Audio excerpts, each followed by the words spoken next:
Good afternoon, folks. Sorry, good afternoon. Tony here again from the 211 podcast.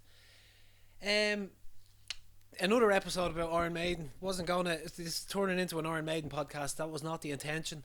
I had a number of things to talk about, but they were supposed to be, peppered in amongst other bands and stuff, other ideas. But here we are. I'm listening to Iron Maiden on random through the headphones.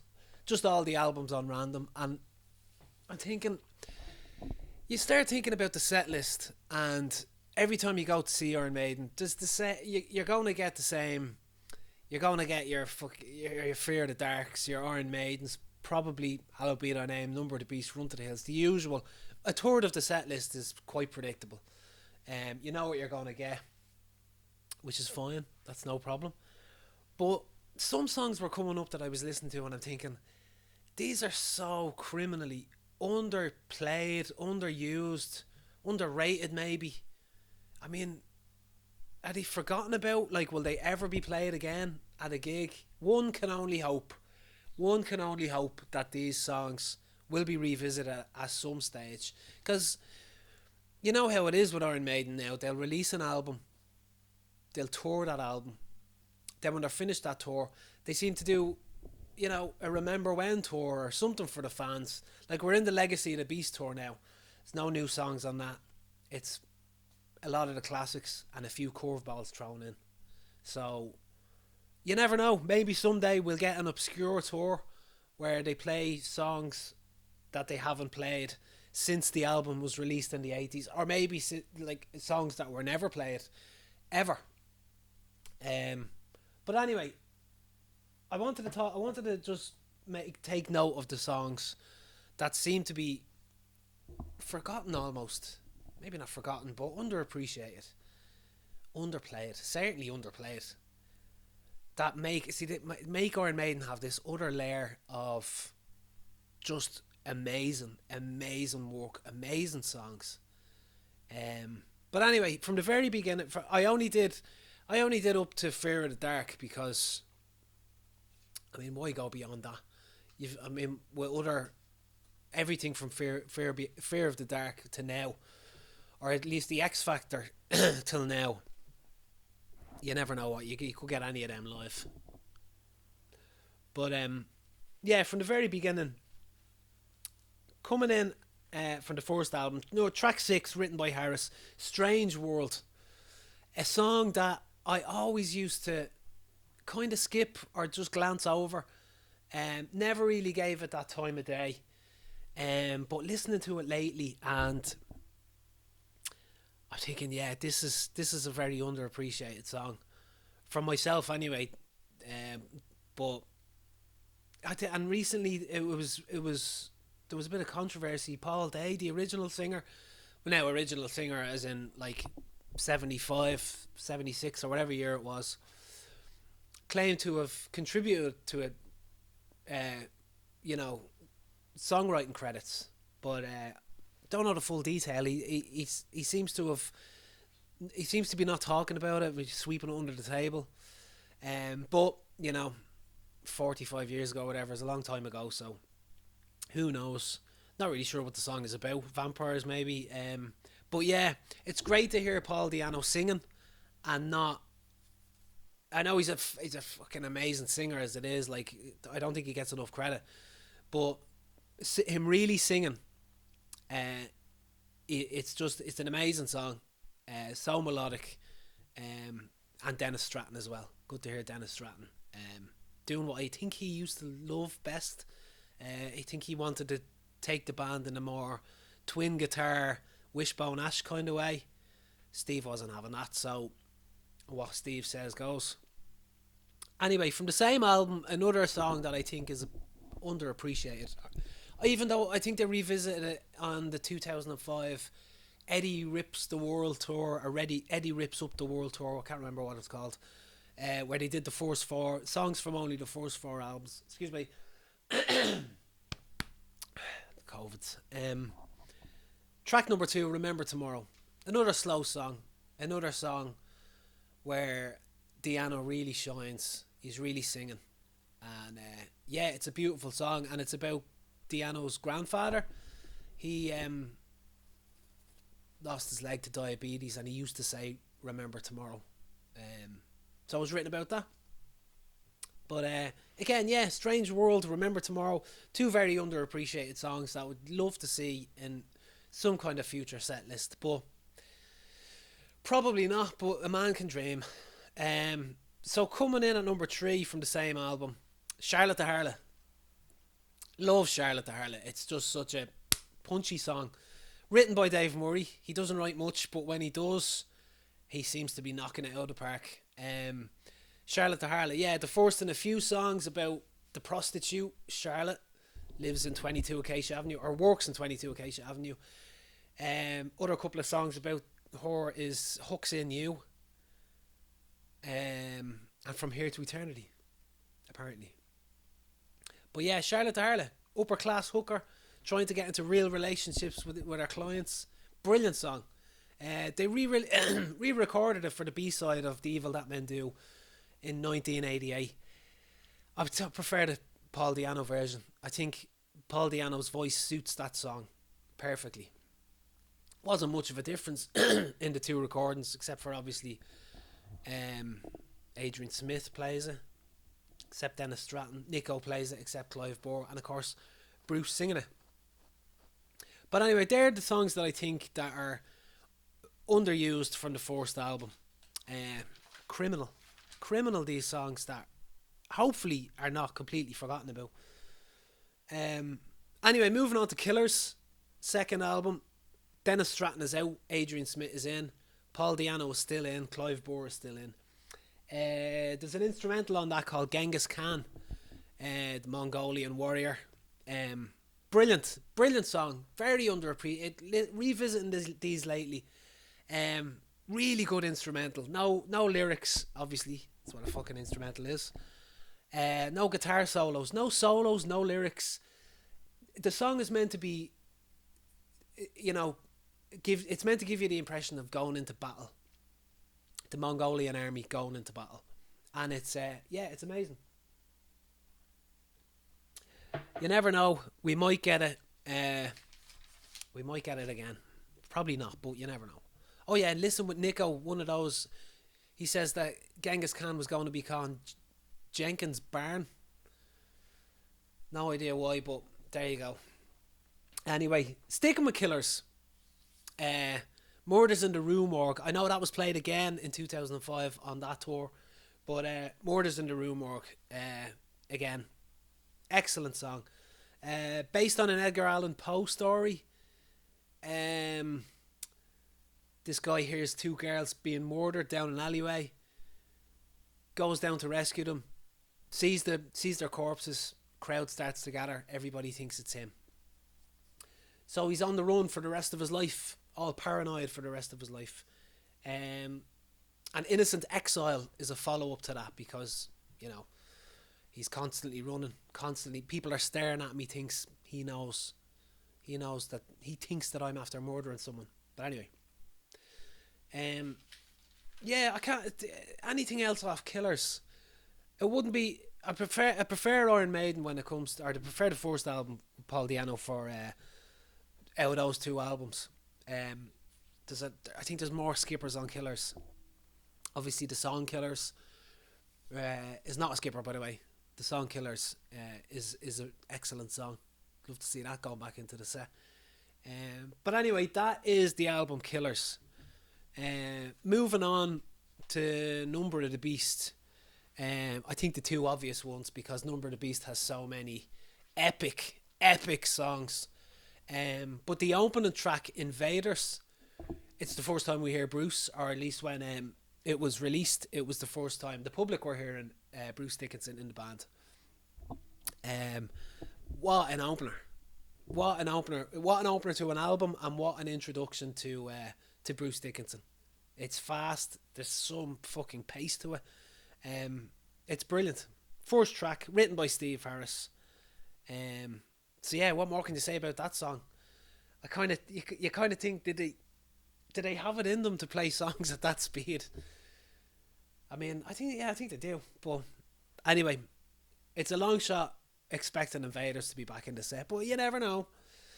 Um, the two I want to say these together because Gangland and Total Eclipse. Um, there was a toss up between the two of them as to one like the too many. They needed a B side for Run to the Hills, and it was either going to be Gangland or Total Eclipse. And now, personally, I think they made the right decision in putting Total Eclipse on the B side, only because Total Eclipse is as good as the rest of the songs on Number of the Beast. It's up there with them. It doesn't really suit the album. I'm trying to think where would they put it in the set list, because Number of the Beast is so perfect from start to finish. Where would Total Eclipse go? I think Gangland is it's in the right. It's track number 7, so it's in the right spot. Total Eclipse is too different.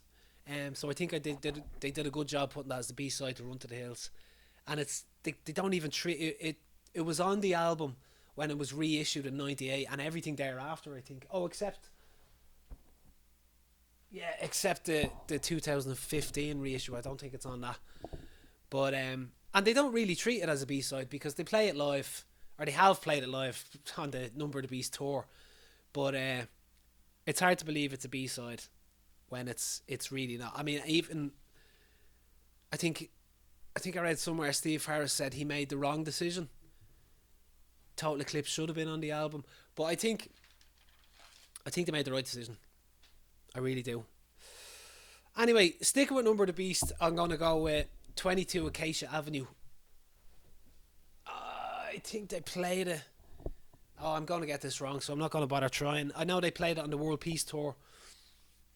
I'm not sure if they played it from there any time after. They probably have. Something's telling me that they have, but I'm not too sure. But brilliant song. Brilliant song. The follow-up to... It's about Charlotte the Harlot, the prostitute, where she lives. And the song is basically just her describing her job as a prostitute, the oldest profession in the world. So that's Number of the Beast. Those are my opinions on. That's my opinion on Number of the Beast. So moving on to the flawless Peace of Mind album. Flawless Peace of Mind. Clive Burr is out. Nico was in. Opening with Where Eagles There. Anyway, not with Where Eagles There. But my first choice on this would be a song called Sun and Steel. Second last song, I think. Second last? Track 8, anyway. Written by Dickinson and Smith. About the greatest swordsman who ever lived. Miyamoto Musashi is his name. And it's a great song.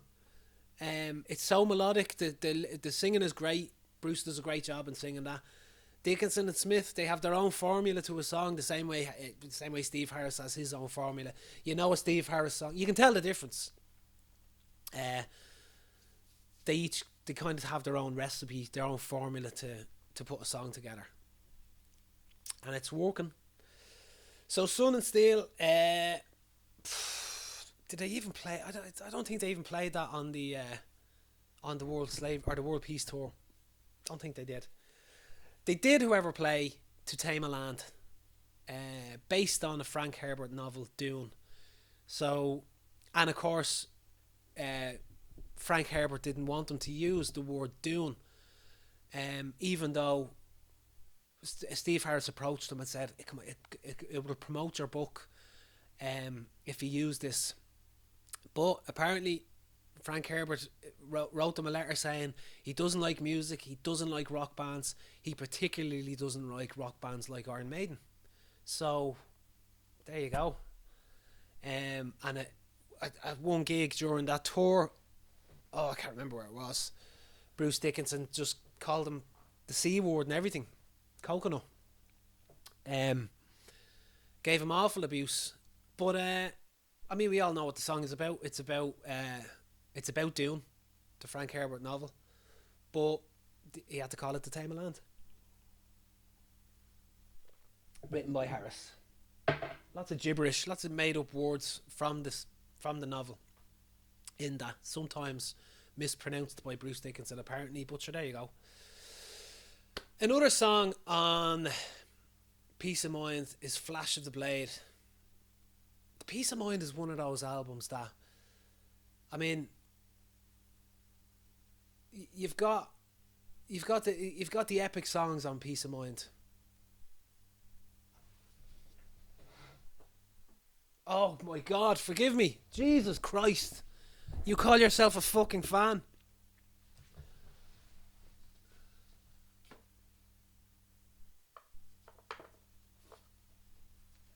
I have to fucking edit this.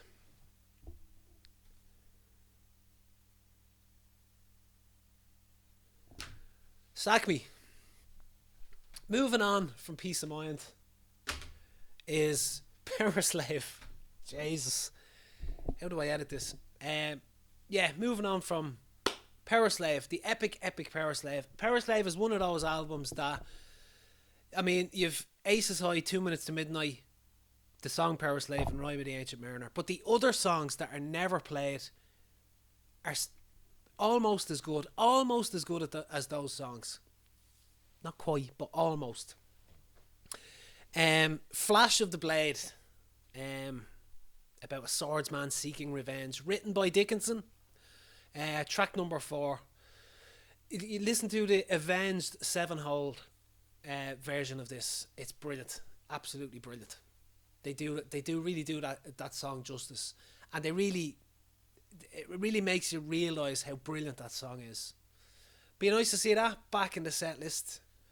Speaking of back in places, Back in the Village is another one. It's loosely based on The Prisoner again, I believe. Apparently, so it is. Written by Smith and Dickinson. Track number 6. Yeah, Flash of the Blade and Back in the Village, both on Powerslave, definitely deserve to be back in the set. Anyway, so moving on from that to another flawless album, Somewhere in Time. The more I look into this, and the more I look into YouTube, discussions and reviews about certain Iron Maiden albums, much to my surprise, it seems that Somewhere in Time can be either taken or left.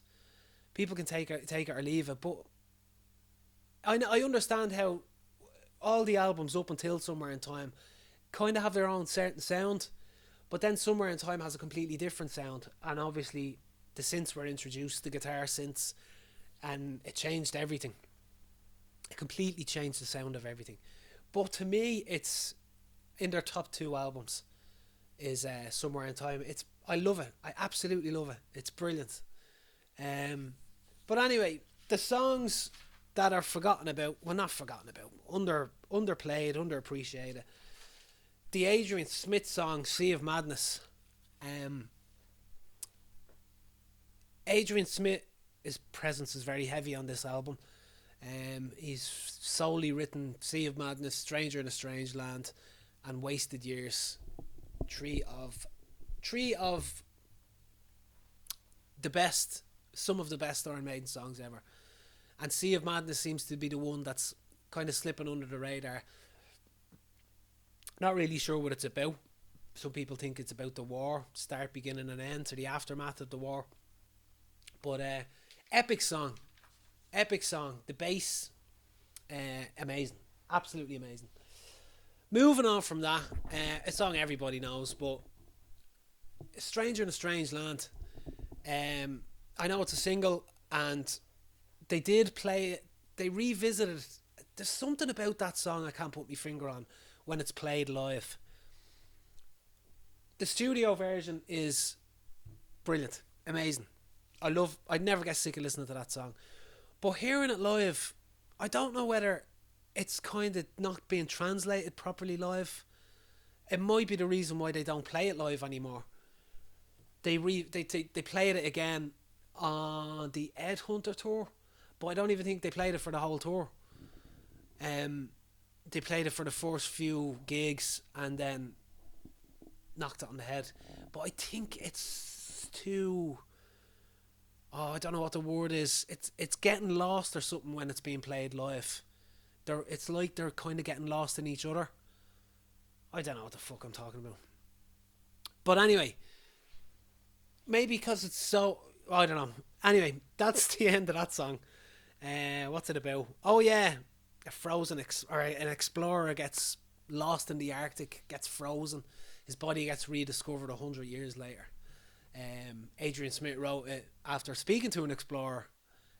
Something similar happened, and that's where "Stranger in a Strange Land" came from. Um, Moving on from there, one of the two best songs on "Somewhere in Time," "Deja Vu" and "Alexander the Great." Um, this is these. I think these two songs are the reason why I wanted to do this, because I listened to both of them today on the way home, and I thought somebody needs to sit Steve Harris down and play these songs to someone and say, can you do these again, please? Can you play these live? I think they played Deja Vu live, but like this is what makes them so fucking good. Are these songs that they don't even play live anymore? Deja Vu is just such a brilliant song with so many hooks in it. The lyrics are just fucking. The lyrics are just so predictable.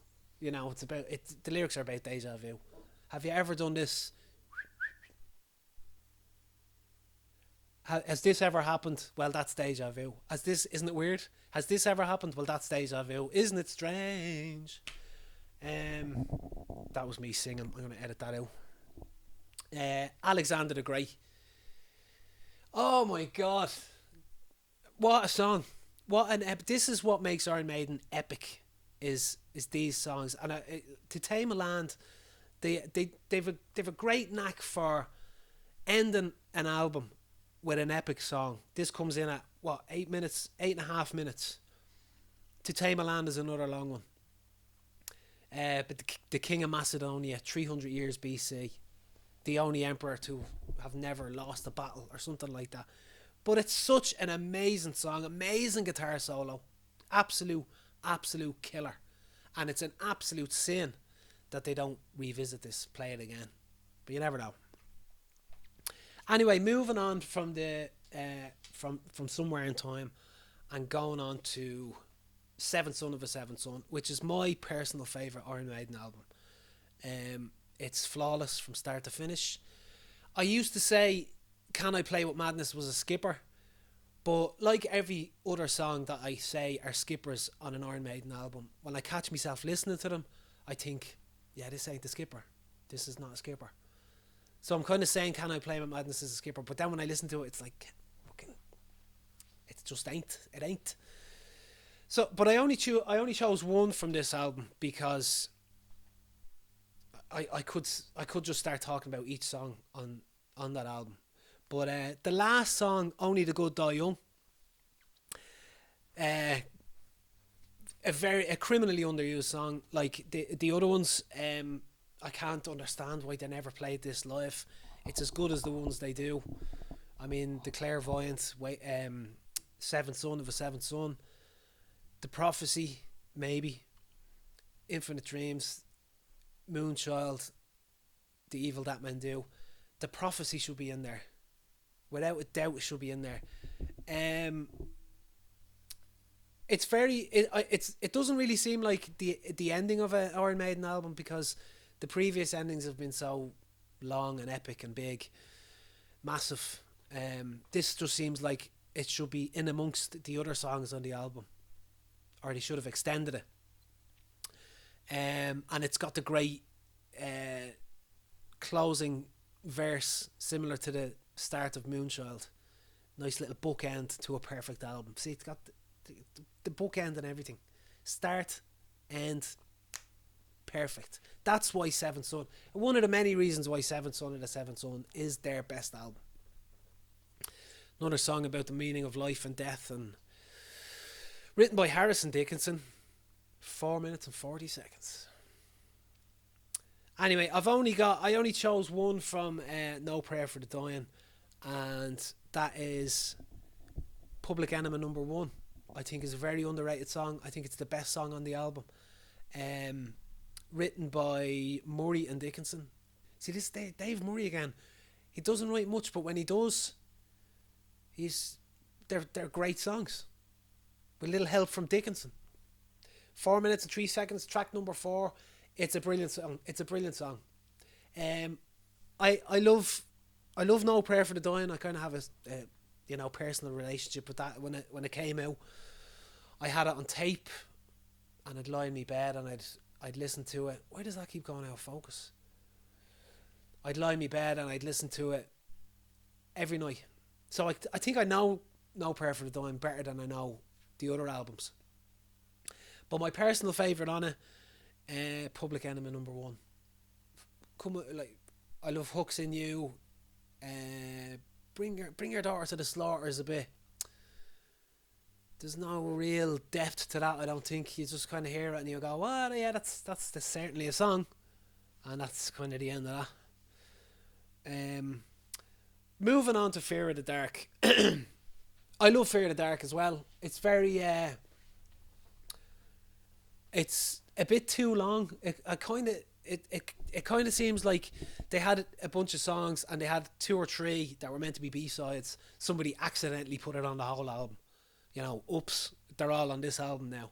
So it's a bit too long. But I like, on the whole, I like the whole album. From start to finish, I'd listen to it and it's, satisfactory. Few songs are a bit kind of hit and miss. But I want to say, Judas Be My God, the third last song, Judas Be My God, Weekend Warrior, Fear of the Dark, third last song. It's an absolute, why this has never even been played live. It is the best song on the album.